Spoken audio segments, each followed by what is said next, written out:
기도에 대한 이야기를 좀 해보려고 합니다.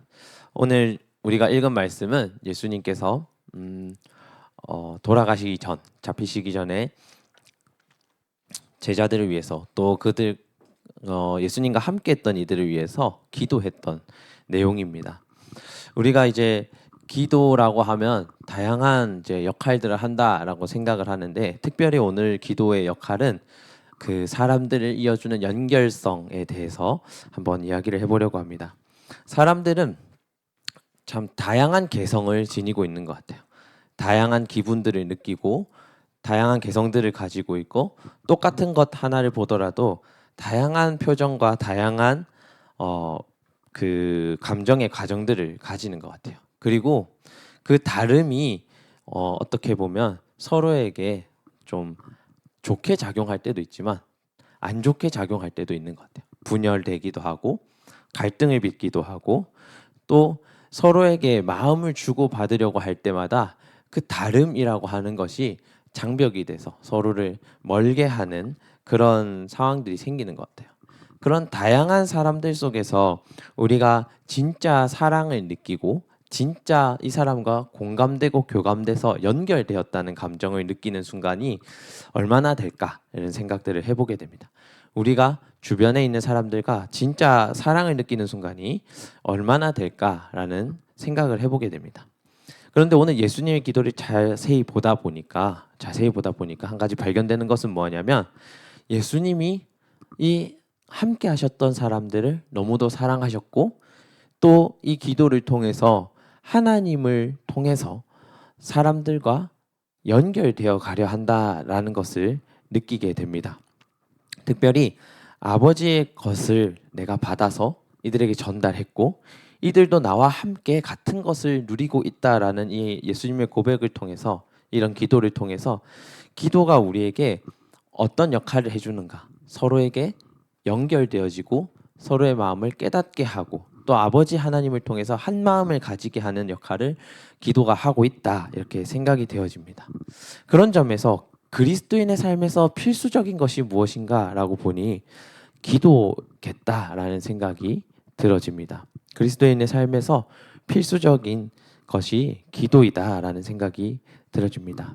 로마서 12장 15절에는 이렇게 나옵니다. 즐거워하는 자들과 함께 즐거워하고 우는 자들과 함께 울라.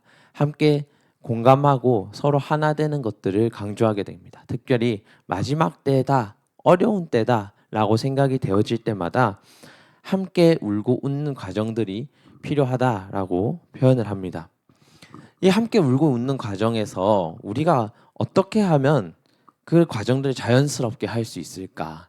그리고 그리스도인들이 어떻게 하면 그 진심 어린 공감, 같이 울고 즐거워하고 하는 것들을 표현하고 실천해낼 수 있을까라고 할 때 우리가 생각하기를 기도하는 것이다라고 생각할 수 있을 것 같아요.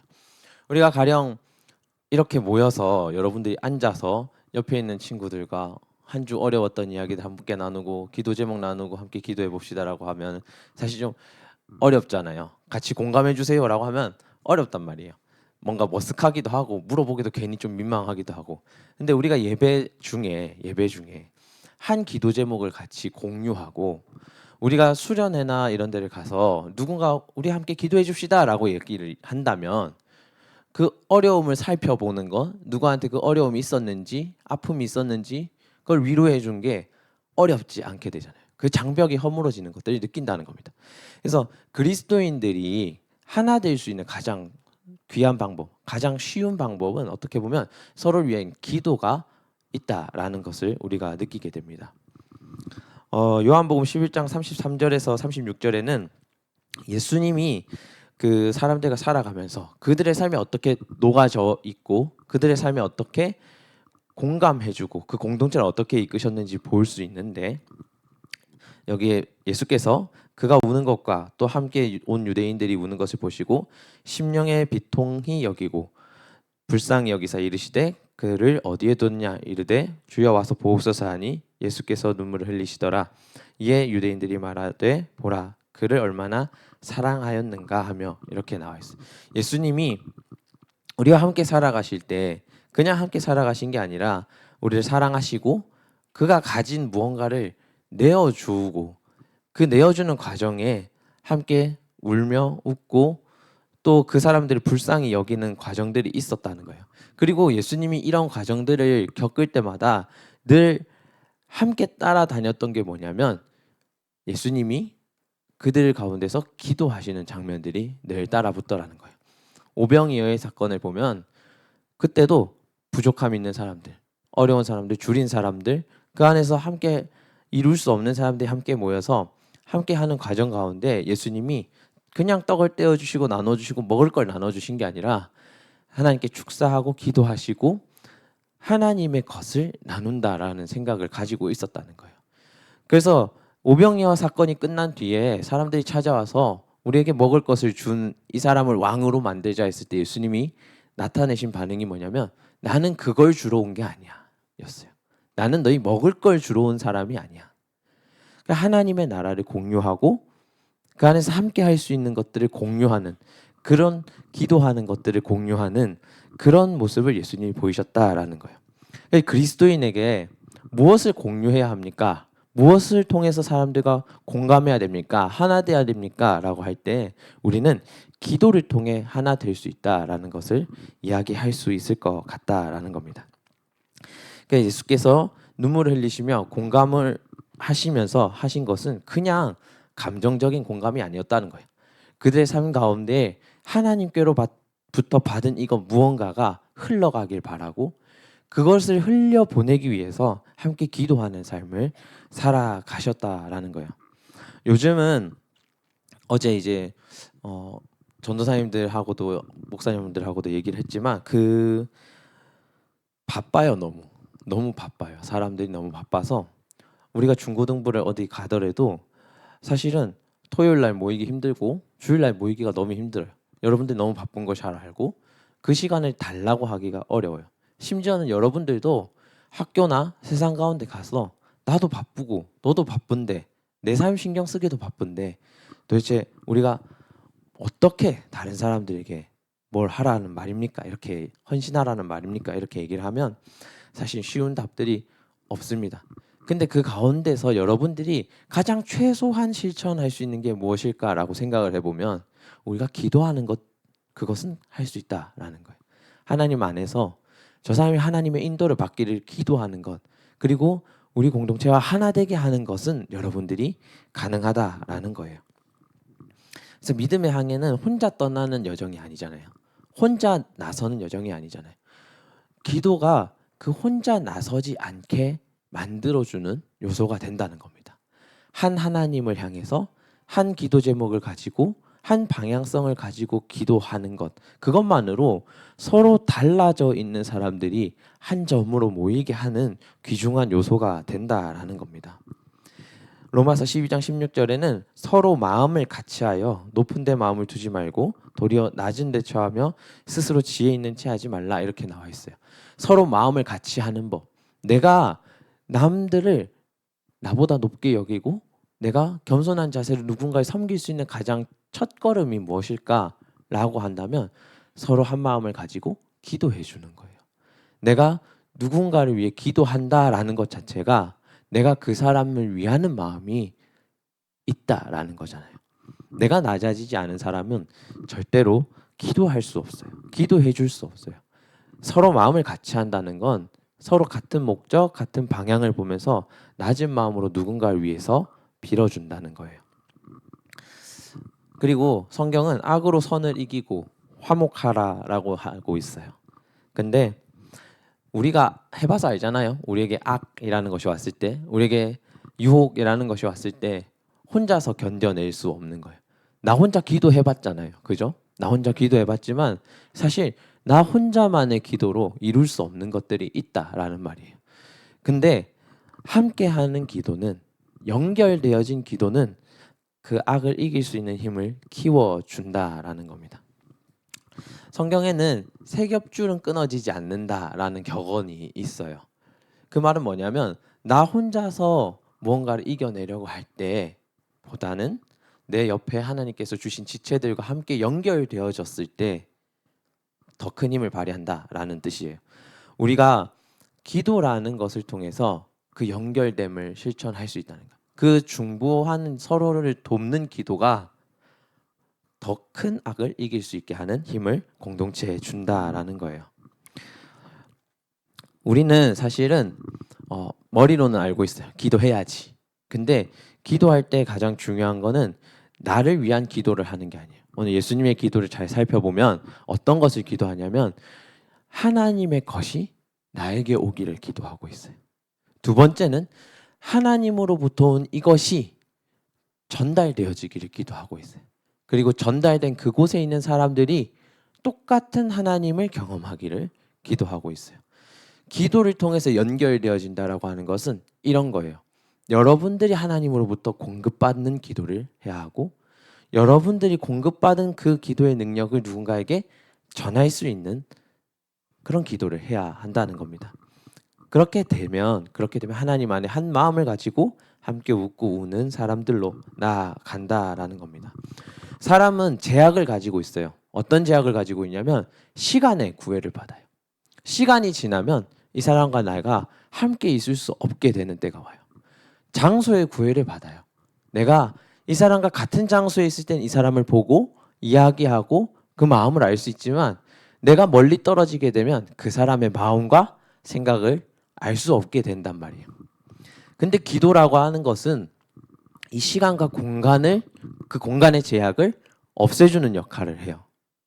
왜냐하면 한 하나님을 통해서 한 비전을 받고 서로 멀리 떨어져 있는 사람들이 한 비전을 향해 나아가기 때문에 하나 될 수 있는 거예요. 서로 달라져 있는 사람들이 마음을 같이 할 수 있는 거예요. 기도의 중보의 힘은 거기서 나오는 겁니다. 멀리 떨어져 있어도 한 방향성, 한 지향점을 갖고 있기 때문에 서로 같은 방향으로 힘을 낼 수 있는 것. 기도의 힘은 여기에 있다라는 거예요. 그래서 복음을 경험한 사람들이 같은 비전을 공유하는 것이 하나 있어요. 하나님 나라와 내가 그 백성된 삶을 살아간다는 거예요. 서로 멀리 떨어져 있어도 하나님 나라 안에서 같이 살아가려는 지향점을 가지고 있기 때문에 함께 떨어져 있어도 함께 있을 수 있는 그런 공동체가 바로 교회라는 겁니다. 예수님은 이 기도 끝에 그런 이야기를 합니다. 뭐냐면 하나님께서 나와 함께 하신 것 같이 이들도 한 하나님이 함께 계셔서 나와 같은 길을 걷게 해달라는 기도예요.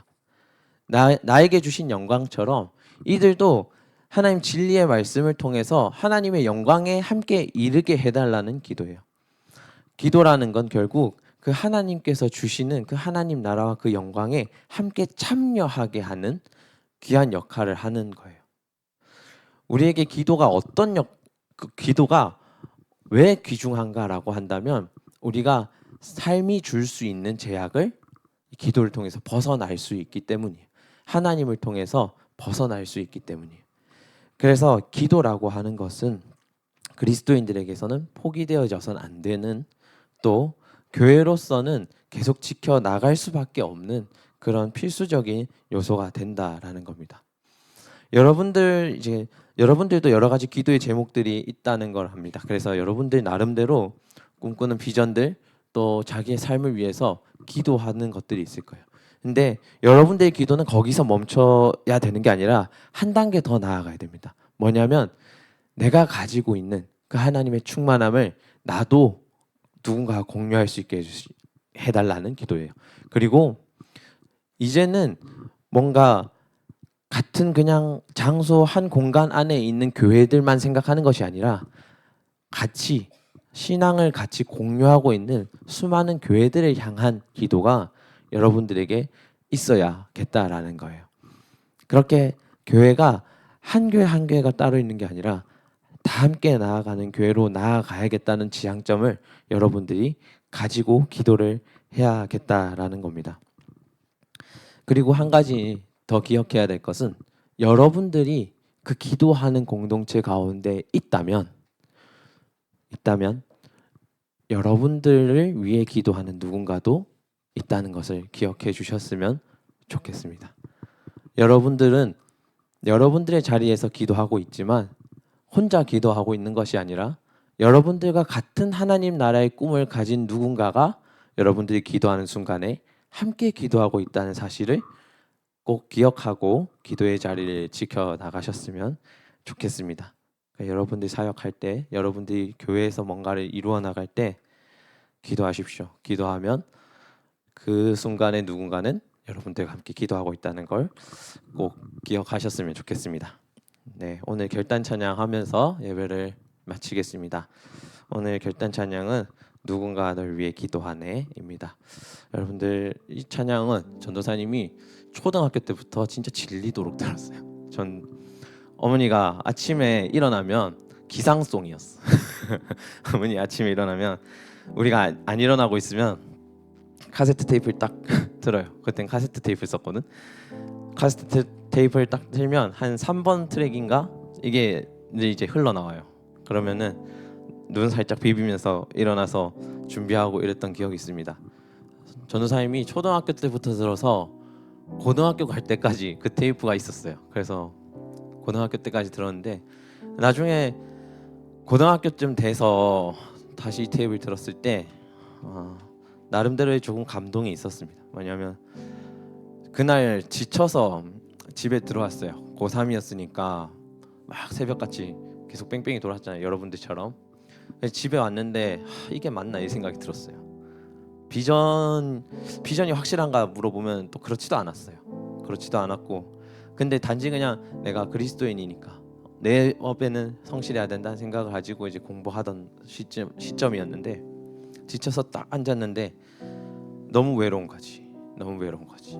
들어왔는데 다 자고 있고 나만 깨어 있고 지쳐서 거실에 있는 의자에 탁 앉아서 한숨을 탁 쉬었는데 갑자기 이 찬양이 딱 생각이 났어요. 그날 아침에 들었거든. 근데 이제 가사를 문득 생각해 보다 보니까 내가 공부하는 그 순간에 누군가는 날 위해 기도했을 거라는 거예요.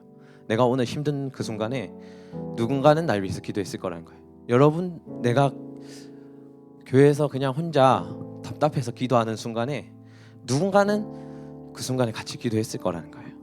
그런 생각이 드니까 외로움이 사라지고 옆에 있는 하나님이 보이고 옆에 하나님 붙여주신 사람들이 보이는 거예요. 그래서 여러분들 삶도 어느 순간에 지치고 외로운 순간을 한때 맞이하면 그런 생각을 했으면 좋겠습니다. 누군가 여러분들 위해서 기도하는 사람이 있다는 겁니다.